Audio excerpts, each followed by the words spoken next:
Welcome back to Nightly Nonsense, where we try to make some sense out of nonsense. Some of that which I create myself, and some of that which is helped by the world that we live in.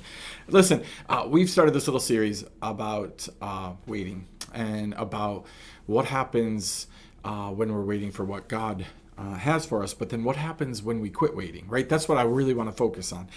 It is obvious. Hopefully you've already watched Summer's video on mountains, right? And mountains moving. It is super obvious that we're all waiting for something, right? The whole world is waiting for something. The Bible tells us that the earth groans for something. The world is waiting, right? And we're seeing that stuff. We're seeing an increase in all the things that God said were going to be the birth pains. We're seeing earthquakes. We're seeing volcanoes. We're seeing famines. We're seeing pestilence. We're seeing roaring waters. We're seeing all kinds of things, right? So the part of this is because you've heard people here give urgent warnings, right, about things, and the fact that you better be paying attention. And talked about the last time that, listen, the enemy wants you sidetracked by all of this stuff over here, right? Not that God doesn't care about racial justice. What he cares about is the people. So it doesn't matter whose racial justice it is. God cares about people. He cares about any time that you and I are claiming to be Christians and we're not treating each other well, right? That's what he cares about. And then the people who aren't his, that are doing things that aren't right, he's trying to draw them to himself. That's where we come in. Right? We don't get in to the chaos, right? So here's how it works. God doesn't jump into the chaos with us. You hear that all the time, like God meets you where you are, all that kind of stuff. God isn't going to be, he can't even be in the presence of sin. He's not jumping in your chaotic mud hole with you. What he wants you to do is get out of the mud hole. Like, that's the whole point. Why does the God of the universe want to get in your mud hole? If he didn't go in Elijah's cave, right? If he hasn't followed all of the other people in their moments, right? He's not going to follow you in your moment. Now, the Holy Spirit is in every moment. So he is in the mud hole, right? He's in the mud hole and he's going, hey, let's get you out of here. Let's get out of here. Hey, don't keep making mud. Do you know what happens when a tractor starts to get in the mud?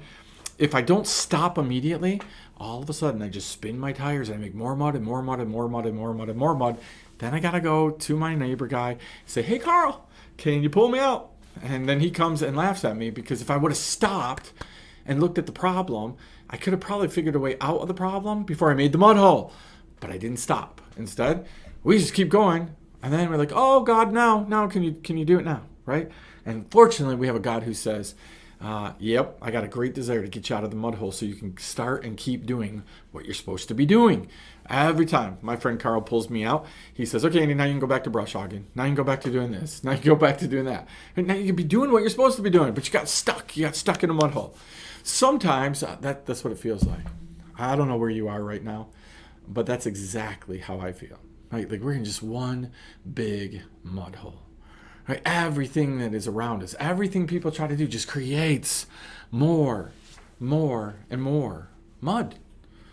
Just read the story that probably a lot of you read today. One of the NFL football coaches resigned today because they found an email from 10 years ago that had some questionable stuff in it, right? And I'm looking at that and going, is that the way we're going to run our lives? And all of those people who are clapping and saying, yeah, he should be fired, you better hope that there's no emails out there. You better hope that there's no tweets out there. You better hope that there's no text out there. You better hope that there's no Facebook messages out there. You better hope that you've never told somebody in private something out of anger, out of frustration, out of disappointment. You better hope you've never done that, because God says he's going to judge you the way that you judge. So I'd really be careful about clapping when somebody loses their job, right? Especially over something that you and I all know that we've said bad things, wrong things. Sometimes we've said it mistakenly. What happens when you tear somebody apart and then find out, whoops, wasn't the way it was, right? Wasn't how it actually happened, right? We look at those things and we say, like, you got to be careful, right? And so sometimes we're just making mud. We're making mud. And God says, just be still and know. Now, I've heard that term a lot in the last few weeks. Be still and know. You know why God wants you to be still and know? So that you can hear the little quiet whisper that's going to tell you how to get out of your mud hole. That's going to tell you that the God of the universe hasn't forgotten you, because he's whispering to you. And he wants you to pay attention. And he wants you to lean in. I love. Here's a little secret. I love love when people whisper in my ear. Like it does this little tingly thing, like some people can't stand it, drives them crazy. I love it. It draws me closer to somebody, right? Like, don't take that and go anywhere with it. I'm just telling you, like, that's how I am. I love that. It draws me closer to somebody, right? And so that's what happens with God. God's like, Andy, I got something to tell you. Right? My motor's going on my tractor. I'm spinning the wheels. Like, what was that? What was that? Like, if you stop and you're still, then when God says, Andy, I'm ready to listen.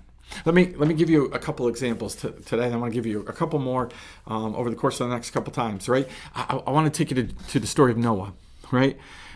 Noah, chapter 6.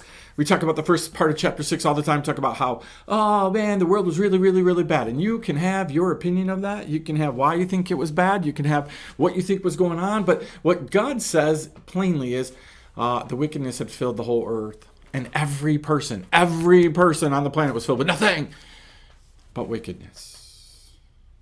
Wow. That's a terrible place to be, right? Now, here's my question to you. Why did the God of the universe allow the world to spin its tires and make a mud pit? Why did he allow this to happen? Why did he tell people this? Why didn't he do something way before this? Why didn't he step in and stop this, right? Why didn't he say to people, well, probably he was. But we find out all the time that, God moves when he's determined that it's the time. I've done enough, I've said enough, I've been enough to these people. They should know. He's warned enough. So I want you to pick out Noah. Noah's doing life, right? He's doing life, and it says that he was righteous, and he was righteous. So obviously he knew about God. He was trying to do godly things. Or you're not righteous, right? You're doing right things according to God, right? So he's doing all of these good things. He's aware of God, right? And he's looking at all around him, looking all around him. And God says, I want you to look at chapter 6 with me. I want you to look at verse 11. It says, now the earth was corrupt in God's sight. Now, I just want to preach that. There's only one sight that matters, and that's God's. It's not yours. It's not mine. It doesn't matter what your perception is of something. It doesn't matter what you see. It doesn't matter what you look in. It doesn't matter what you walked in on. It doesn't matter what you walked out on. It does not matter. What matters is God's perception. God judges the intent, and you and I can't do that. So when God looks at something, he's looking at it with perfect vision. And I'm not. I walk in on something, I see what I see, and then I go nutso, right? But God looks down and he says, here's the way it was. For all flesh had corrupted their way on the earth. Right? So he looks, he sees everything. And then here's what happened. Mind-blowing, right? God said to Noah, I've determined to make an end of all flesh. How'd you like that conversation with God? Hey, how'd you like God to show up in the whisper be, hey, Andy, I've decided the whole world's going. Like, it's all going. Right? I've decided to end it all. This is what he said to Noah. Imagine trying to wrap your head around that. Noah had all kinds of family. Matter of fact, Noah had only family probably, right? Around him. All kinds of family. And God says to him, I'm done. I'm done with your family, Noah. I'm done with everybody. Right? And so here's the promise, right? And then he goes on and he tells him this, right? Behold, I will destroy them with the earth. Behold, I will destroy them with the earth. Make yourself an ark. Okay? That's the promise, right? Make yourself an ark. So Noah spent a good 100 years making an ark. Now, part of the time he was making the ark, he was also making children who were going to go on the ark. So there's proof here, right? That, hey, God was waiting for them to grow up. God was waiting for all kinds of stuff. But God had already determined 100 years earlier, God had determined this is it, done, period. I'm done with the earth. He had already made it official. I'm done. And then he waited 100 years. Think about that. Is it possible that God looked at your cancer and said, I'm done. I'm done with it. But he made you wait 5 days, 5 weeks, 3 years, 2 years. You've been struggling with it. Okay? Is it possible that God looked at this and said, I'm done with your job. You're done. I hear the cry of your heart. I know you're hurting. But then he leaves you there for another year or 2 years. But he answered it over here. Is it possible that God hears your cry on many different things? And he says, Annie, I heard your cry. I've heard every one of your secret cries. And I prepared. I'm just waiting. I'm just waiting for it to grow up like Jesus. I'm just waiting for the opportunity. I'm waiting for the moment. I'm waiting for the situation. Right? If the world had already been wicked enough for God to do it here, what's he waiting for 100 years? Why don't he just drop an ark out of the sky? But Noah has to build the ark. Noah's waiting for his sons. They got wives. God's waiting for this whole plan. It's super intricate. And then here's what happens. I want you to imagine Noah going day after day to the ark. Might have been completely built. God says, day after day, Noah goes and he builds the ark. And I don't know whether God was communicating with him or not, but what if he wasn't? What if Noah got the instructions from God and then boom, God says, build it. And Noah hears nothing. Have you been in that moment? What happens when God gives you the instructions? Said, hey, your future spouse is coming. Hey, your future job is coming. Hey, healing is coming. Hey, financial provision is coming. Hey. And then you don't hear from God. You don't hear from him for a little bit. And then pick up in chapter 7, it says this. Then the Lord said to Noah, go into the ark. Build it. Go into it. Those are the instructions. Now it's time to inhabit it. Now it's time to do it. Now it's time to enjoy it. Now it's time to embrace it. Now you have to embrace the plan. You have to embrace the idea over here. Listen, if Noah had quit at any time, no ark, no people on the earth. Now, is it possible God's going to raise up somebody else to do it? Well, not if he decided that no one else on the earth was righteous. Nobody, not one, only Noah was righteous enough to go in the ark. So God said to Noah, build it. And Noah had to embrace the craziest of things. Nobody built something like that before. He told people that animals were coming. Nothing like that had ever happened. How's he going to go capture all these animals? God told him to do this crazy thing. Imagine day after day of people laughing. Imagine day after day of people doubting. Imagine day after day of people making fun of him, doubting his God, all these things. Why? Because they were wicked. So do you think they did nice things to Noah? You think they brought tea and crumpets to Noah? You think they brought him his wild cherry Pepsi and Milky Ways? They're like, no, I just thought maybe you'd be tired today. So here, have some food. No, can you imagine going to family get-togethers? Can you imagine going into town? Can you imagine all the people who were probably working with him? What were they all thinking? When God asks us to build the impossible, do you know it's not just the non-Christian people who give us a hard time? When you go to places like Sight and Sound, and you go to the Ark, and you go to the Creation Museum, and you go to the Museum of the Bible, and all these places, right? You're overwhelmed by this incredible vision that somebody had and what they did, and oh my golly, it's great, and God provided, and they got all these stories of here, But you know what else they have? They have stories of Christians who tried to tell them that they shouldn't do it. That if they were real Christians, they wouldn't be doing this. If they were real Christians, they wouldn't embrace what God told them to embrace. If they were real godly people, they would not do this. You think maybe Noah heard some of that stuff? Well, we know of God, Noah. He didn't ask us to do anything. Why wouldn't he save us too? Why wouldn't he? Do you think when the door closed that Noah didn't think about some of those things? Like, do you think that Noah didn't care about some of those things while they were happening? But Noah had to embrace it. I know what it's like to have God tell me to embrace something that is way out here, right? And you're just hearing from God, embrace what I've given you, embrace what I've given you, embrace what I've given you. You're like, no. God would never tell me to do that. And guess what? All the loud voices, the earthquakes, the fire, right? The strong hurricanes, all of those voices, they're saying no. God never works this way. First, let me tell you this. Yup. God works that way. Read your Bible. God works that way all the time. All the time. God is doing the craziest things. He's always doing that. I read was watching the story of Ruth from Sight and Sound last night, finishing it up, and always fascinated by Boaz. Crazy Boaz, right? It's funny because Boaz, is going to marry Ruth, who's a Moabite, and people at that time would have thought that was terrible. You don't marry a foreign woman. Do you know why Boaz wasn't so concerned about that? Because his mom was Rahab. She's a prostitute, not an Israelite. She was there. He knew that. He knew that God did crazy things. That was crazy. I never ever thought about that until last night. I know the story, I know the genealogy and all this stuff, but he didn't think it was so crazy because he had lived it. Oh wait, he was the product of the craziness. The product of the craziness. Boaz. So God, when he asked Boaz to do something different, he's like, sign me up. Yep, I get it. I know it. Didn't even hesitate.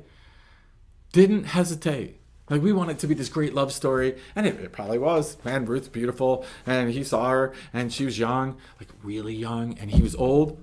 Really old. And, like, he just looked at her and was like, who wouldn't want that? Right? And he gives her all the credit. Oh, you have blessed me. You have done all those things. Which is true. She could have had any man. Any man. But it wasn't God's plan for Ruth to have any man. It was God's plan for Ruth to have the right man who would help her be a part of the story in the genealogy of Jesus. 2 foreign women in the story of Jesus. How crazy is that? Right? So Noah embraces this. Let me finish this up because I could obviously go on and on and on and on. And I am going to go on and on and on. Just different stories, different time. But Noah hears, build me the ark. Get in the ark. In a second, Noah's whole world changed. He had been prepped for 100 years. Just told you about that. 100 years of preparation. Boaz had been waiting a long time. Long time. Long time. But you know what God did? God knew about the kinsman redeemer thing, and God worked the plan in. God allowed a husband and 2 son-in-laws to die. Now, we could talk about disobedience or they deserved it. God allowed that to happen. Brought this woman back into a foreign country. Had her choose, just happenstancely, I still want to make a word there, happenstancely, in Boaz's field. All the fields, all the places she could have gone, all the places she could have been, she happens to be in his field. He just happens to be there. Now, he's got lots of fields. He could have been in any field. He happens to be there, and he happens to notice this hooded woman. Happens to notice her, and he says, who is she? And they just happen to know who she is and who she's related to. And the story just happens to come together, and God just happens to move, that he just gives her all this stuff. And it just happens to be that she's willing to do the impossible. Understand, it's Naomi in this story. Naomi's the one that needs to be redeemed, right? Otherwise, her family name is wiped off the planet. And a foreign woman who could marry anybody decided to follow the kinsman redeemer plan so that, again, they could be in the genealogy of Jesus. And God knew that way before it was going to happen. And he asked people to do the improbable, and he asked them to do the impossible, and he asked them to do things that go against what everybody else said. Oh, wait, including him, because God said don't marry foreign women. You know what the difference was? Ruth's not foreign. Ruth knew God. You see, God's definition of foreign is so foreign to us. And God's definition of foreign is people who don't know him. Ruth was no more foreign than any of the Jewish people. She knew who God was. She committed to being godly to Naomi. And guess what happens? God works it out. So Noah's going about his business. I have no idea why I'm on the Ruth whole tangent thing, but it's really kind of fun. Noah's going about his business. And one day, 100 years later, one day, God says, knock, knock, knock. Today's the day. I don't know if Noah woke up every day going, it's today today. After year 5 or 10, you're probably going like, no, probably not. Right? Do you get that? Every day. Every day. Is the ark done enough? Is it done enough? Is it done enough? Is it done enough? But then one day, God says today's the day. So let me wrap this up, make some sense out of it. Ready? There are a lot of us that are feeling like the world's chaotic. There's a lot of us who are feeling like the world's being warned right now. Rumors of wars, pestilence, famine. I don't know if you've read anything, but the famine in our country that's being forecasted for the next year or two is pretty severe. And if you've ever gone to the shelves of the Walmart lately, it's near you or another store, you're probably sensing that there's something up, right? There's something going on. Famine's not here yet, but you can sense that people are sensing that there's something going on, right? Maybe you're one of those people. You got your shelves filled. There's earthquakes, lots of them, ladies and gentlemen, lots and lots and lots. Places where they get 5 or 10 tremors a day, they're getting 100 plus. There's volcanoes erupting. When I was a kid, you read about Pompeii. I went through the whole Mount St. Helens thing, got some stuff from it because I have cousins who live out there, right? We got all that. I haven't seen volcanoes. Traveled to Idaho and Seattle, those places, talked about Yellowstone. I talked to people, older people who live out there. They said, it's not a matter of if it's going to blow out there in Yellowstone. It's when it's going to blow. They're prepped. Not that they can do anything, but they know it's going to happen. We're seeing water currents change, like I told you. We're seeing roaring waters. All the things that Jesus said, not Paul, not anybody else. Jesus said, these are the things to look for. Right? God is warning us. God is saying, get your head up. Pay attention. Look. Prep. Right? It's not just about prepping physically. It's prepping your mind. What are you going to do when it comes time to you having to take care of people? What are you going to do? He's telling us all these things. And guess what we're doing? We're waiting. But let me explain to you that one day, because the Bible tells me one day God's going to say, we're done. One day God's going to say, knock, knock, knock, I'm here. One day the bridegroom comes. One day the events happen. One day your mountain's going to move. So did you spend your time just complaining about the mountain, just looking for the mountain to move, or did you actually do something about it? Are you actually ready for your mountain to move? So, Nightly Nonsense, where we try to make some sense out of the nonsense.